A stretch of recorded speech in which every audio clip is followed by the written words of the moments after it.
तो hello cinephiles, आज हम बात करेंगे कि जो ये मैडॉक फिल्म है, इन्होंने ये जो नया हॉरर जॉनर निकला है, हॉरर कॉमेडी कह लो और जो रिसेंटली प्योर हॉरर मूवीज कह लो, इन्हें जिसमें कोई और जॉनर मिक्स नहीं है, ब्रह्म युगम, इन सब के ऊपर डिस्कशन करेंगे। तो सबसे पहले बात करें तो मैं हमेशा से चाहता था जैसे हॉलीवुड में स्माइल हो गया, बारबेरियन हो गया, मतलब हॉलीवुड छाया था सिर्फ हॉरर मूवीज के लिए, वैसे हॉरर मूवीज या इंडियन सिनेमा में बने और वैसे बने भी ब्रह्म युगम। नो डाउट मूवी बढ़िया थी, लेकिन बॉलीवुड की ओर से ऐसा कुछ अभी तक देखने को नहीं मिल रहा है। और नो डाउट मैं बॉलीवुड की बिचिंग नहीं कर रहा हूँ, क्योंकि 30 भी जैसे एक शानदार मूवी बॉलीवुड देख चुका है जो काफी अहेड ऑफ द टाइम थी, और आज भी वो मूवी मैं कहूँगा स्टैंड आउट करती है। लेकिन वही पर मैं कहूँगा कि मलयालम इंडस्ट्री देखोगे, वहाँ पर ब्रह्म युगम बिना किसी गाने के एक पूरे डायरेक्टर के विजन के साथ बनी हुई मूवी हम कह सकते, क्योंकि ब्रह्म युगम का कलर पैलेट भी ब्लैक एंड व्हाइट था और इसमें ममूटी को भी प्योर विलन दिखाया। लेकिन वही पर बात करें बॉलीवुड की, तो ऐसा क्यों होता है मुझे समझ नहीं आया। अब नो डाउट तेरी मेरी बहुत फेवरेट मूवी या फिर मैडॉक फिल्म्स की ये हॉरर मूवीज के लो मुझे पसंद आती, वो सच में मजेदार होती है, एंटरटेन करती है और उनका वो अपने फॉर्मूला सेट हो चुका है। लेकिन मैं फिर भी कहूँगा बॉलीवुड की तरफ से हमें एक अच्छी हॉरर मूवी देखने को नहीं मिली, क्योंकि थ्री ले लो, मुंजा ले लो या फिर भेड़िया ले लो, ये सारी हॉरर फिल्म्स की कैटेगरी में आते हैं या फिर फैंटेसी की आती है, और इनमें हमें आइटम सॉन्ग देखने को मिलता है। थ्री का जो चलो समझ में भी आता है कि वो परफेक्ट इंटीग्रेट हो भी जाता है, लेकिन हॉरर जॉनरा उसमें आइटम सॉन्ग डालना ये डेफिनेटली कह लो प्रोड्यूसर या फिर कंपनी का डिसीजन होता है, ताकि ऑडियंस को पुल कर सके। और फिर भी मैं डायरेक्टर राइटर की तारीफ करूंगा अगर ऐसा है तो वो ऐसी जगह पर आइटम सॉन्ग डालते हैं कि जिससे स्टोरी को ज्यादा इम्पैक्ट ना हो। दूसरी, अब नो डाउट मुंजा ले लो, सी ले लो, इनमें लास्ट में हमें हॉरर एलिमेंट देखने को मिलता है, लेकिन फिर भी ये मूवीज हमारे मन में एक हॉरर फिल्म के तौर पर छाप नहीं छोड़ पाती। ऐसा लगता है कि कोई ड्रामा मूवी देख ली हो, क्योंकि जो कॉमेडी इन मूवी में इतनी की जाती है उससे ये कह लो जो हॉरर जॉनरा का एसेंस है वही डिस्ट्रॉय हो जाता है। मतलब आप कोई भी हॉलीवुड मूवी ले लो, कोरियन मूवी ले लो या फिर थाई मूवी ले लो, इंटरनेशनल सिनेमा ले लो, वहाँ पर ज्यादातर हॉरर पर फोकस किया जाता है और कॉमिक रिलीफ कम रखा जाता है। लेकिन ये इंडिया है तो कह लो यहाँ के ऑडियंस भी अलग है, तो ऑडियंस के लिए रखा होगा ये हम कह सकते हैं। अब मैं मैडॉक फिल्म्स की तारीफ करूंगा कि एक जगह पर ऑडियंस को फील होना चाहिए हॉरर मूवीज में, वो एक सेंस ऑफ टेंशन या फिर थ्रेटन फील होना जो हमें मैडॉक फिल्म्स के क्लाइमेक्स में देखने को मिलता है। लेकिन ओवरऑल बोलो तो ये जो मैडॉक फिल्म्स का नया फॉर्मूला भी है हॉरर फिल्म्स बनाने का,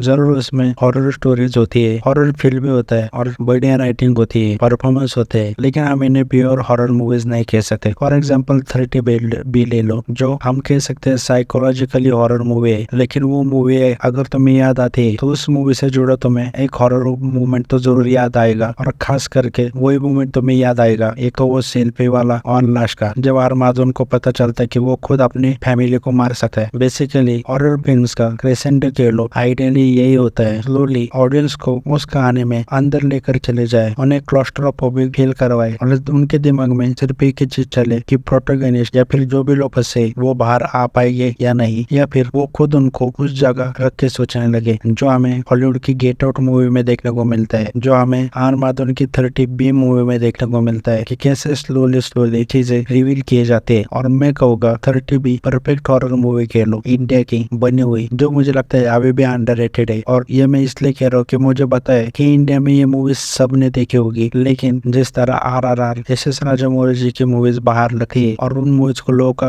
अप्रिसिएशन मिलता है, मैं चाहता हूँ उसी तरह 13B को भी वेस्ट में आउटसाइड इंडिया अप्रिसिएशन मिले। बाकी आपको इंडिया की कौन सी मूवी परफेक्ट हॉरर मूवी लगती है कमेंट करके जरूर बताना।